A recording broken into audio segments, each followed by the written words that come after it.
자, 이제 본론으로 들어가겠습니다. 챕터 5네요. 이 산상수훈의 12 그 단계가 있다고 그랬는데요. 그 중에 이제 첫째 단원이 12단원이 있는데 첫째 단원이 이제 팔복이라고 말씀드렸어요. 자, 그 팔복이 마태복음 5장 3절에서부터 쭉 해서 이제 12절까지인데요. 팔복이 산상수훈의 기초되는 가르침이라고 생각하시면 좋겠어요. 파운데이션, 기초석이라고 그럴까요? 이 팔복이. 그래서 이 나머지 11가지 단원의 이야기들은 이 팔복을 기초로 해서 다 이루어지는 이야기들이에요. 그렇기 때문에 이 팔복이 가장 핵심되는 산상수훈의 가르치심으로 보시면 되겠어요. 이 팔복 중에서요, 처음에 4개의 복이 가장 또 중요하다고 보시면 좋겠어요. 처음에 4복이요. 그런데 이 처음 4복 중에서도 또 처음 첫째 되는 것, 그게 뭐죠? 마음이 가난한 자. 이게 가장 중요하다고 보시면 되겠어요. 그런데 처음 4복과 두 번째 4복은 연관성이 있어요. 처음 4복을 잘 하는 분은 그 다음 나머지 4복도 자동적으로 잘하게 되어 있게끔 그렇게 말씀이 준비가 되어 있어요. 그리고는 처음 4복은 하나하나가 다 발전적으로 되어 있어요. 따로따로 떨어져 있는 게 아니고 발전적으로. 그리고 서로가 연계되어 있고 똑같이 두 번째 4복도 발전적으로 되어 있어요. 그 8개가 다 발전적으로 이렇게 되어 있어요. 8개가 다가요. 그 중에 이제 첫째 되는 심령이 가난한 자는 이 말씀을 우리가 잘 이해해야 될 것 같아요. 심령이라는 말은 뭐라고 그랬어요?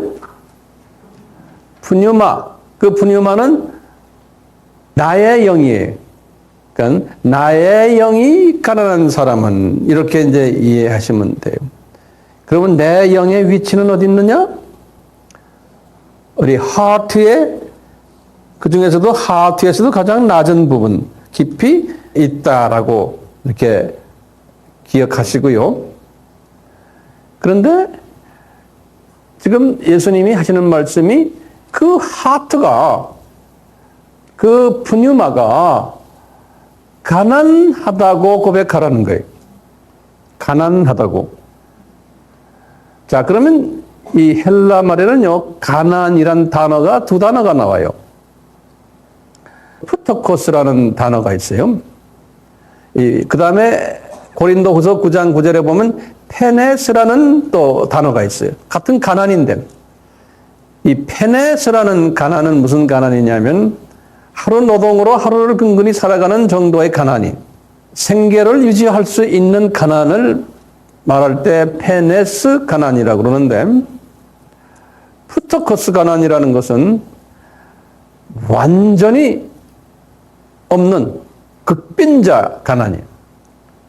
아무것도 없는 이런 가난을 이야기할 때 푸토코스 가난인데, 예수님은 여기에서는 이 푸토코스 가난을 사용하셨어요. 이 말은 너희들이 복 있는 사람이 되려면은 너희들 지금 마음속 깊은 곳에 하나님의 성품이 없다라고, 푸토코스, 전혀 없다라고 고백하고 인식을 하라는 거예요.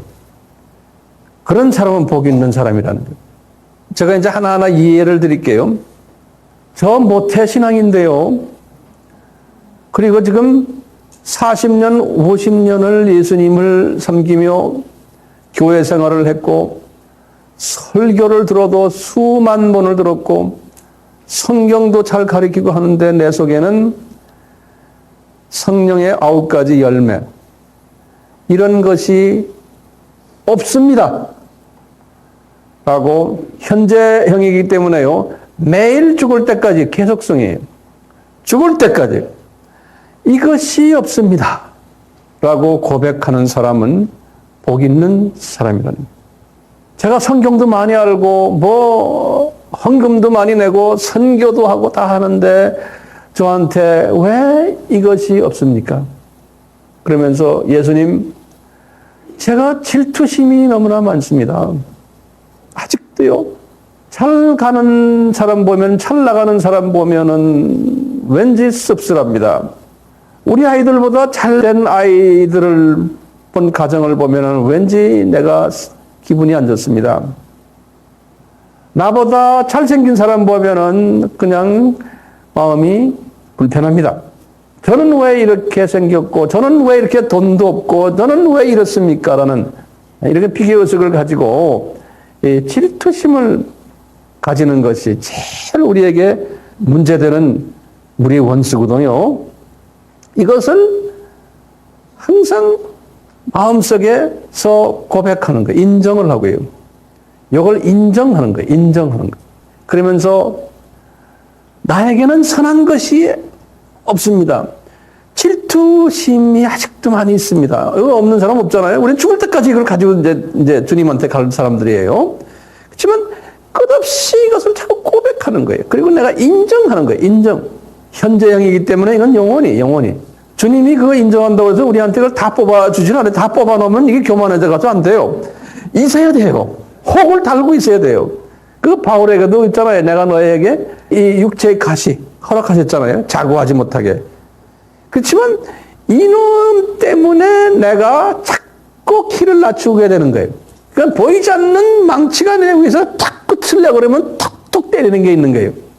이런 마음을 가지면 어떻게 됩니까? 내가 주변을 보니까 아주 소위 제가 좀 심한 말로 밥맛 없는 사람들이 있어. 예? 하지 잘난 체하고 뭐하고 그냥 내 보기도 싫어. 그런 사람이 보기도 싫어가 이제 점점점 보기 좋아지는, 그거 그냥 내가 안아줄 수 있는 그런 사람으로 변해야 되는 거예요. 자기의 부족함이 있는 사람은, 내가 이것을 고백하는 사람은요. 주님, 제가 아직도 이게 속이요. 비틀어져요. 조금만 저런 사람 보면은. 그런데 명색이 목사인데도 아직도 이게 있어요. 그렇지 말아라고 설교까지 하는데도 그게 내 속엔 있어요. 나 이중인격자입니다. 이런 걸 고백하면 마음속에 자꾸 이걸 가지고 갈등하는 사람, 이런 사람을 주님이 마음이 푸타커스 가난한 사람이라고 그러는 거예요. 그래서 어느 정도가 해결됐지만 자존심이 그 다음에 내가 볼 때는 가장 무서운 내 문제점 같아요. 아주 선하게 우리가 행동을 하다가도요, 어떤 경우에 내 자존심을 건드리는 어떤 말이나 행동이 나타났어요. 주변에서 나한테. 저도 마찬가지. 그러면 자존심을 건드릴 때 그건 참기가 참 힘들어요. 근데 이것까지도 놔야 되는데 이 자존심은 이것도 사탄의 마음이거든요. 그래서 소위 좀 공부도 좀 하고 똑똑하다는 사람들이 가지고 있는 문제가, 이 문제가 심해요. 이 자존심, 이 교만이죠. 그거 건드려 놓으면 이제 난리가 나죠. 그래서 저 사람이 어느 정도 성화됐냐를 체크할 때 이 자존심을 한번 건드려 보면 알아요. 그러니까 여러분들 저 자존심 건드리지 마세요. 저도 그러면 또 쿡 하고 나와요. 그러니까 나도 끊임없이 푸토커스 가난을 고백해야 돼요. 그래서 이 푸토커스 가난을 고백하는 사람, 왜 아직도 주님 제가요 입을 열면은 미움이 있고, 그래서 말하고 싶고, 가끔 가다가 입장을 좀 바꾸려니까 거짓말도 좀 입에서 나올 듯 말 듯하고, 용서 못하는 마음도 있고, 자랑하는 마음이 있고, 남을 깎아내리는 마음도 제 속에 있고, 판단하는 마음도 있고, 주여, 왜 내 속에 아직 이런 게 있습니까? 바울도 이것을 고백했어요. 바울도 로마서 7장 마지막 에 보면 내 속에 두 놈이 있구나. 예? 두 법이 있구나. 이걸 고백했죠. 이분이 이걸 고백할 때만 해도요, 로마서를 57년 했었거든요. 그러니까 이분이 언제 개종했어요? 35년에 개종했으니까 57 빼기 35 하면 몇 년입니까? 22년이. 22년을 적어도 그래도요, 사역자로서 예수님의 은혜를 체험한 사람으로서 아직도 인격이 다 변하지 않았던 거예요. 그래서 나는 공고한 자로다. 이 사망의 이 굴레에서 내가 어떻게 벗어날까 하는 그 고민하는 게 있죠. 당연한 거예요. 바울도 있었어요. 그러면서 이분은 또 이쪽에 8장에 자기 고백을 하는 거예요. 그러니까 이것이 왔다 갔다 하는 거예요. 그분이 졸업한 게 아니에요. 왔다리 갔다리 하는 거예요. 그러니까 이것이 우리도 절대적으로 필요한 거예요. 나 이거 다 이제는 나는 성령 체험하고 나는 방언도 하고 뭐 이것도 하고 저것도 하고 이제 성경도 내가 어느 정도 아니까 나는 괜찮아요. 나는 유혹도 안 받아요. 뭐 어쩌고 저쩌고 그건 건 거짓말이에요. 그렇게 말하는 사람 10분만 있다가 또 딴소리 하는 때가 있어요. 그게 사람이 왜 주님은 그렇게 만들어놨어요 우리를요. 그렇지만 문제는 예수님은 뭐냐면 이걸 가지고 안타까워하는 그 마음을 주님이 보시는 거예요. 제가 볼 때는 그런 사람을 보시는 거예요. 그래서 푸트코스가난 한 사람은 약속하시기를 뭘 약속해? 천국이 저희 것이며 그런 거예요. 현재형으로 되어 있어요. 천국이 저희 것이며 할 때 이 내용은 엄청난 이 안에 의미가 담겨져 있어요. 천국이란 것은 마태가 쓰는 단어거든요. 우리 지난번에 비전 캠프에서 하루 이걸 공부했지 않습니까? 마태가 쓰는 단어예요. 그러니까 The Kingdom of Heaven이에요. 그것을 한문으로 천국 또는 우리나라 말로 표현하면 하늘나라예요. 그런데 마가니, 누가니, 요한이니 또는 바울까지는 뭐라고 표현했냐면 하나님의 나라 그랬어요. The Kingdom of God 그랬어요. 그 Kingdom of God, 하나님의 나라나 The Kingdom of Heaven, 하늘나라 또는 천국이나 동의어예요. 지난번 우리가 하나님의 나라에 대해서 공부할 때 하나님의 나라는 누가 한번 정리해 봅시다. 언제 시작이 돼서 언제 끝나는 거예요? 하나님의 나라는 창세 전에 이미 하나님의 나라가 존재했고요. 그러다가 어느 때가 돼서 창세를 했어요. 그것도 하나님의 나라예요. 연속이에요. 창세를 한 후에 루시퍼가 타락을 했어요. 그것도 하나님의 나라에 속해 있어요. 루시퍼 타락으로 말미암아 아담도 타락했어요. 아담이 타락을 하면서 루시퍼가 타락하면서 1층 천, 2층 천으로 쫓겨났잖아요. 그것도 다 하나님의 나라예요. 아담이 타락을 하면서 7,000년의 시간 세계가 일어났어요. 우리가 지금 그 7,000년 시간 세계 속에서 지금 6,000년 정도 끝날 때 지금 우리가 살고 있는 거예요. 좀 있으면 이제 천년왕국이 또 있어요.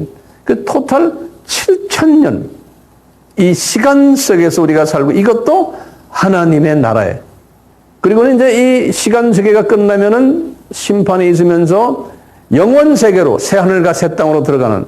그런데 그것도 하나님의 나라예요. 그러니까 하나님의 나라는 영원에서 영원히. 우리는 잠깐 밑으로 뚝 떨어져서 7,000년의 시간 속에 지금 살고 있는 거예요. 자, 그러니까요. 마음이 가난한 자는 이 속에 더러운 쓴뿌리들은 아직 있는데도 마음이 가난한 자는 주님께서 무엇을 우리에게 보여주시냐면 천국을 보도록 해주시는 거예요. 현재형에. 다시 말하면 지금 영원 세계에서부터 영원 세계의 이 시나리오를 주님이 이렇게 한눈으로 드라마를 보는 식으로 보여주시는 거예요. 우리가 그걸 보고 있죠. 이건 아무나 또 보는 게 아니에요. 이것이 이해되는 사람이 있어요. 이걸 더 이해하시려면 지난번 세미나에 못 오신 분들은 테이프나 이런 걸 좀 달라고 그러면 아마 줄 거예요. 그러니까 이 천국을 소유한 사람은 우리가 지금 영혼 속에 있다가 시간 속에 들어와 있구나. 이것을 이해하는 사람이에요. 그리고는 이 시간 속에다 영혼 속에서의 하나님의 나라의 왕은 누군가? 왕 중의 왕은 예수님이시구나. 이것을 깨닫는 사람이에요. 천국이 저희 것이면 이 모든 시스템을 깨닫는 사람이에요. 그리고는 이 왕은 자기가 다스리는 백성이 있잖아요. 이 백성은 누굽니까? 모든 피조물인 거예요. 우리 사람만이 아니잖아요. 모든 피조물이 이 예수님의 이 통치 속에 있구나. 이것을 우리가 딱 보는 거예요. 그리고 이해하고 그걸 내가 accept하는 거예요. 인정하는 거예요. 그리고는 이분의 테리토리는, 이분의 영역은 밑에 저 음부 지옥서부터 저 3층 전 꼭대기 낙원까지 1, 2, 3층 모든 이 엄청난 에어리아가 이게 하나님의 나라구나. 이것을 이렇게 한눈으로 이렇게 보는 연습하는 거예요. 그리고는 나는 그 하나님의 나라 속에서 나 존재는 그냥 하나의 티끌 같은 존재인데 예수님 때문에 내가 영원한 생명을 가진 존재구나. 나를 한번 조명해 보는 거예요. 이 하나님의 나라 안에서. 그리고는 영혼 속에 내가 들어가면은 우리 주님께서 나에게 상급을 주시고 내가 왕권을 가지고 높은 계급에서 이 피조물들을 관리하고 그분들을 내가 서브하는 일을 하겠구나. 영원히. 이런 걸 이렇게 자꾸 보는 거예요. 이게 다 천국을 소유한 사람들의 소위 사고방법이에요. 이 마음이 가난해지면 이 패러다임 시프트가 오는 거예요. 그래서 내가 지금 살고 있는 이 세상이 이 하나님 나라의 큰 그림 속에서 내가 어떤 위치에 있고 앞으로 내가 어떤 존재가 되겠구나. 이 세상이 어떻게 변하겠구나. 이것을 한눈으로 딱 보는 사람이에요. 그러니까 이런 걸 보는 사람은 세상의 모든 부조리들, 나에게 불리한 일들, 뭐 또 내가 좋은 일들, 이런 모든 것들, 그냥 지나가는 것들이구나. 그냥 그걸 그 자체로 내가 소화하고 좋을 때는 좋고 안 좋을 때도 그걸 내가 소화해주고 또 나를 뭐 나쁘게 이야기하는 사람도 내가 용서해주고 이해해주고 허허 해줄 수 있고 그분을 위해서 내가 축복도 해줄 수 있는 마음의 여유가 생기는 거예요. 이것이 어디서부터 시작합니까? 마음이 푸터커스 가라는 사람. 이것을 다른 말로 표현하면 겸손한 사람. 그렇죠? 겸손한 사람. 주님, 저는 그렇게 선한 사람이 아닙니다. 내 성품 좀 못됐습니다. 저 정말 부족합니다. 항상 이런 마음을 가지면 우리가요, 다른 사람을 정죄할 수도 없고, 비방도 할 수가 없고, 판단하기도 불편하고, 다 모든 것이 거기서 이제 자기 부족함 때문에 그런 걸 다 소화할 수가 있어요. 이제 이런 사람은 두 번째 딱 오는 것이 뭡니까? 거기 보면 애통한다 그랬잖아요. 자, 그런데 보면요, 마음이 가난한 사람은요, 뭐고 잊지 마세요. 그냥 이렇게 가난을 표현하시면서 그러면서 우리 기독교인들이에요. 기독교인들은 내 하트에, 내 이너맨에, 내 마음에 성령님이 계시죠. 그렇죠. 성령님이 계시잖아요. 그 성령님은 어떤 모습으로 계세요? 생수로 계신다 그랬죠. 성경 구절이 어디 나오죠? 요한복음 7장 38절, 39절에. 그러니까 구원을 주신 성령님이세요. 그 성령님이 내 마음속에 들어오셔서 생수로 계신다고 그랬어요. 예수님이 말씀하셨잖아요. 그래서 living water가 이제 내 뱃속에 있겠다 그런 거예요. 그러면 그 living water가 구원만 나에게 주신 것이 아니고 바울이 고백하는 거예요. 내가 이렇게 마음이 가난하면 바울이 로마서 8장 26절에 하신 말씀, 바울이 뭐라고 그랬어요? 이런 사람은 내 속에 계신 생수 성령님이 내가 빌 바를 몰라요. 내 속에 있는 이 더러운 성품들. 빌 바를 모르는데도 그분은 아시니까 나를 위해서 중보해 주신다. 그랬어요. 로마서 8장 26절에. 그래서 이제 내 속에 계신 리빙 워터와 내가 다이얼로그 하는 거예요. 커뮤니케이트 하는 거예요. 대화하는 거예요. 내가 이렇게 눈을 감고는 내 마음에 계신 그 속에 계신 성령님과 리빙 워터에 물이 흐른다고 이제 이렇게 비주얼라이즈 하시면서 이분과 내가 교제하는 거예요. 주님, 제 속에 질투가 많습니다. 아직도 자만심이 있습니다. 고집이 있습니다. 다투고 싶은 마음이 있고 패거리를 만들고 싶은 마음이 있고 이런 게 있습니다. 주님, 그러고 가만히 있으면 나도 모르게 그 안에 있는 성령님이 나를 위해서 기도해 주면 나를 기도해 준다는 말은 이 속에 있는 것을 물로 씻어 주시는 거예요. 조금씩. 그래서 우리가 이 묵상이 엄청나게 우리에게 필요해요. 혼자의 시간, 가만히 앉아서 주님, 이 성령님이 움직이신 게 어때 움직여? 내가 이것 때문에 마음이 가난하다는 것을 내가 벌써 인지하고 있을 때 이분이 벌써 역사하시는 거예요. 그래, 너 질투심 있지? 너 미워하는 마음 있지? 너 용서 못하는 마음 있지? 내가 이거 조금씩 없애줄게. 조금씩. 한꺼번에 안 되죠? 죽을 때까지요. 조금씩 없애주는 거예요. 그러니까 혼자서 이분과 대화하는 연습하는 거예요. 이분은 누굽니까? 이 푸뉴마 성령님, 내 속에 계신 생수로 역사하시는 이 푸뉴마 성령님과 자꾸 대화하는 거예요. 대화가 어떤 식으로 해요? 마음이 가난한 표현으로.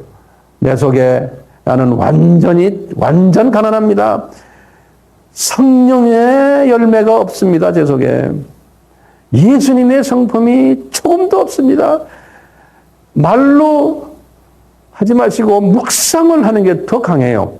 말로 하다 보면요, 말하면서 저는 그래요. 말하면서 나오는 그 목소리가 내 집중력을 방해를 해요. 제 말께 알아들으세요? 그래서 이 집중력이 방해가 돼요. 그래서 묵상이에요. 가만히 그걸 묵상하는 거예요. 그러니까 묵상 기도가 더 파워가 있는 거예요. 전철 안에서도, 그 시끄러운 전철 안에서도, 버스 안에서도 내가 이런 묵상을 홀로 할 수 있죠. 이렇게 하면요, 이제 성령님이 river, 생수 같은 강같이 흐르는 성령님이 흐르신다는 거예요. 그 안에서 흐르시면서 나를 조금씩 성화시켜 주시겠다. 그래서 이 단계는 엄청 중요한 단계고, 이것은 숨을 거둘 때까지 해야 되는 영성 훈련입니다. 이런 사람은 복 있는 사람이라는 제일 먼저 나오는. 그러면서 이것은 첫째 되는 거예요. 이런 사람은 그 다음에 따라오는 건 간단하잖아요. 어떻게 돼요? 이런 사람은 애통하게 되어 있죠. 자연히 애통하게 되어 있는 거예요. 애통이라는 개념을 저는 이렇게 표현해 봤어요. 그 인식과 소원으로. 우리 이제 에베소서 3장 20절은 우리가 생각하는 것이 기도라 그랬어요. 우리가 이제 기도는 제가 볼 때는 세 가지의 그 타입이 있어요. 말로써 이렇게 대화하는, 그건 말하는 거예요. 그건 기도예요. 거기에서 그 다음에 에베소서 3장 20절에 보면 그렇게 말하는 기도와 그 다음에 생각하는 기도가 있다고 그랬어요. 에베소서 3장 20절에. 이게 저희 이제 묵상이죠. 생각하는 거예요. 지금 여기 우리가 이 마음이 가난한 자는 이 레벨에서도 생각을 하고 있는 거예요. 주님. 그러니까 이 기도는 24시간 가능한 거예요. 그래서 바울이 데살로니가전서 5장에 분명히 그랬죠. 쉬지 말고 기도하라. 이것이 가능한 거예요. 우리가 기도를 어떤 한 장소에서 소리 내면서 할 때만 기도로 생각하면 24시간 할 수가 없잖아요. 자, 그렇기 때문에 생각하는 기도, 묵상하는 기도예요. 거기서 이제 한 단계 더 올라가서 빌립보서 2장 13절에 바울이 다 하신 말, 바울이 이걸 다 자기가 몸소 실천하기 때문에 그런 거예요. 우리 소원까지도 생각에서 한 단계 올라가서 위싱, 소원까지도 하는 거예요. 이 소원하는 것은 그림 그리는 거예요. 그래서 히브리서 11장 1절에 그랬어요. 믿음은 소원하는 것들의 실상이에요. 그 비전이에요, 비전. 소원이 막연히 소원이 아니고 이제 그림을 그리는 거예요. 거기까지 비주얼라이즈 하는 거예요. 이 모든 것이 기도 행위거든요. 그래서 인식하는 것이 생각하는 것이고 또 말과 생각하는 게 인식의 수준이고 소원까지 가는 거예요. 그래서 우리가 애통한다는 것은 여기와 관계돼서요. 그냥 막 우는 것도 있지만 그것보다는 먼저 인식하는 거예요. 주여, 제가 이렇습니다. 제가 이렇네요. 그리고는 이것을 좀 소원까지, 이것을 좀 제거해 주십시오. 이 수준에서 벌써 내 마음이 그렇게 가 있으면은 이것은 애통이라고 좀 보거든요. 그리고는 나중에 안타까워하면서 눈물까지도 이제 연결될 수 있죠. 이런 걸 모든 것을 통틀어서 이제 애통이라고 이제 예수님께서 말씀하셨어요.